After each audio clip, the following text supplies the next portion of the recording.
Irithel ti ve thungila video kan siam khat deuh leka name change card kal nei lo bok nan ke bala han ni tlong mai ka thre ve dewa kha wang khanin name change card nei hun kan ngak loka subscriber te min share thiam na kan dir ani chu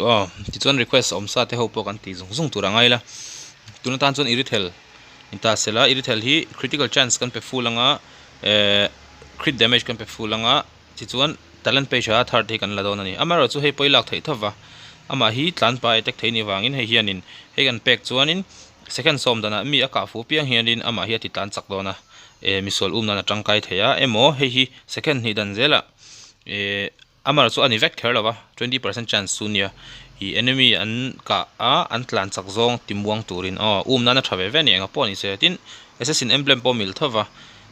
bravery kan pe fulanga invasion kan pe lenga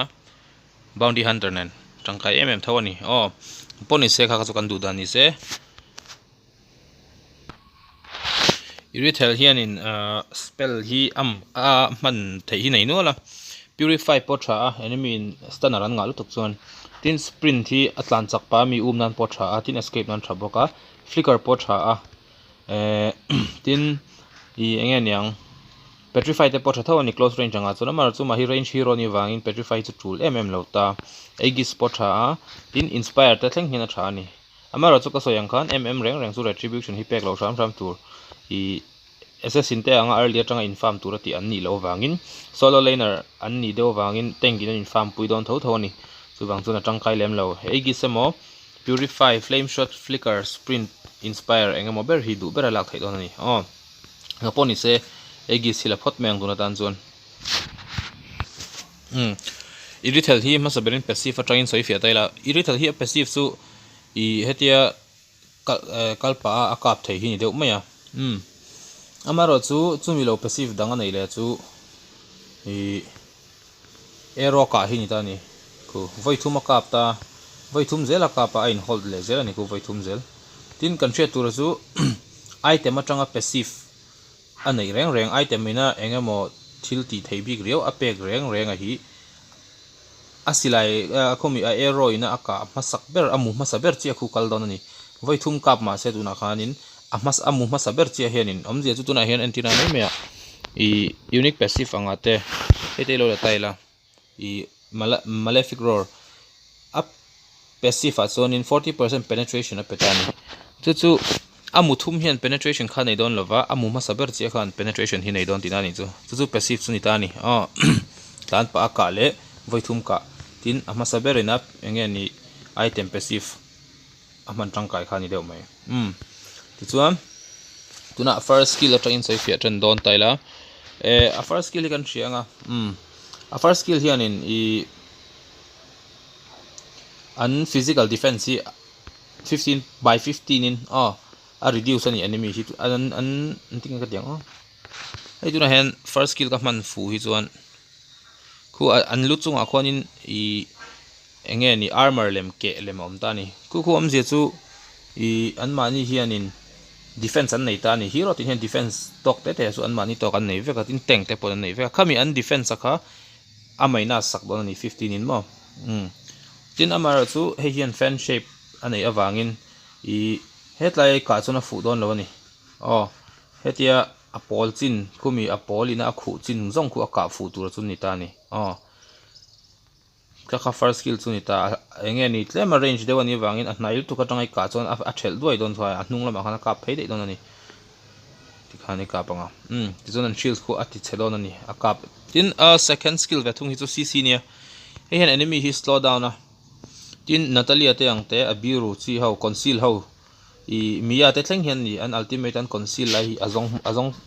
the ni he hian mo chu enemy hi an tlan lai po slow down boka lo tlan cheta man hian he tlan chelai tur hi ati slow down ani thu cc thalu tu kan damage nei tha box ya later page on he hian damage nei na em ani ti chuanin ultimate kan sei velang ultimate chu ahmalama hian thuilo te hi azwang pheya azon phei hnuwa a basic attack hi a enhance tani hetia voi thum kap thin khan mulian pui pakhata kap don tinani thu pakhat mulian pui pakhata kap ta ni tin hei hi AOE damage ani a pakhat item an om po in I aman thei vek ani en lokang team fight a tangkai em ni he skill si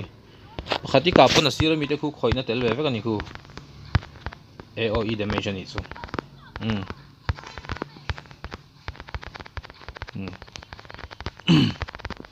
ti chuanin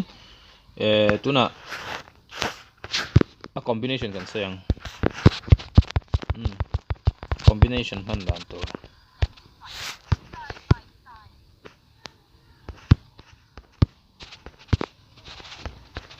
team fight ai ludona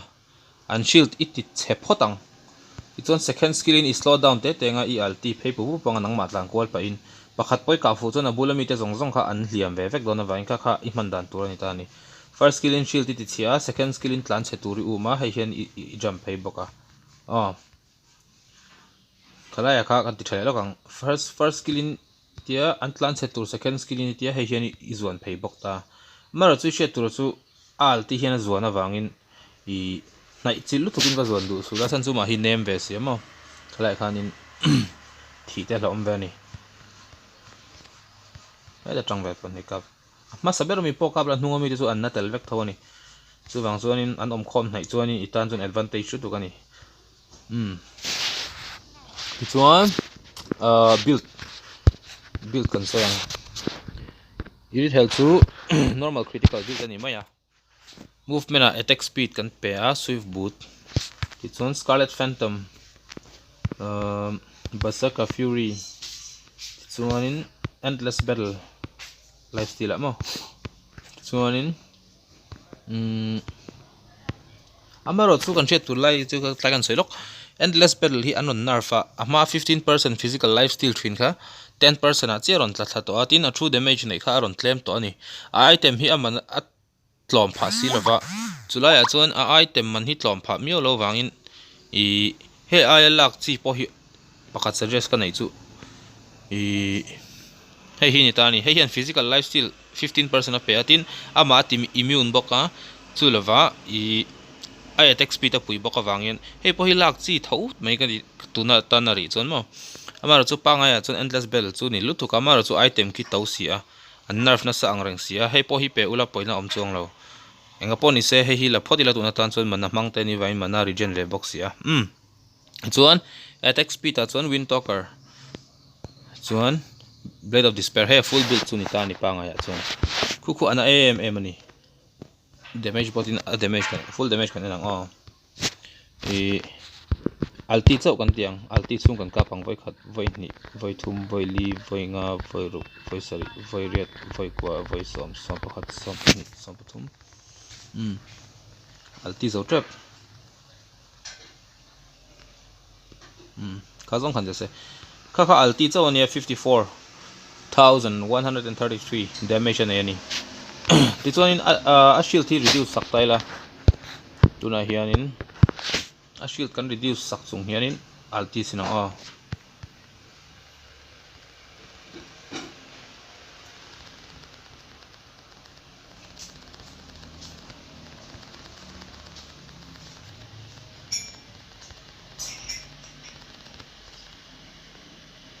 59,711 711 ani tani tichuanin kha damage ani ta amara chu full damage en sinang a skill zong zong mang telina khat no cd ka off anga tichuanin a skills pa nga yang tang kan mang sinang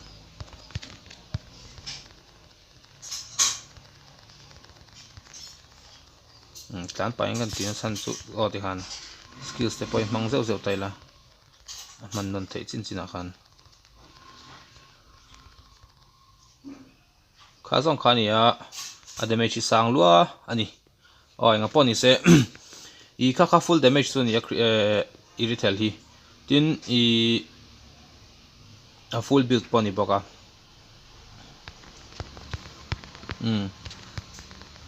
chuanin engeni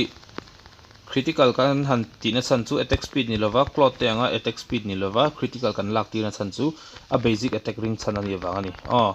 a ultimate pawh hmangla a basic attack hi a hman tangkai tho wang ani tuna cloth te chu a ultimate pop mala a ulti na kap char char ta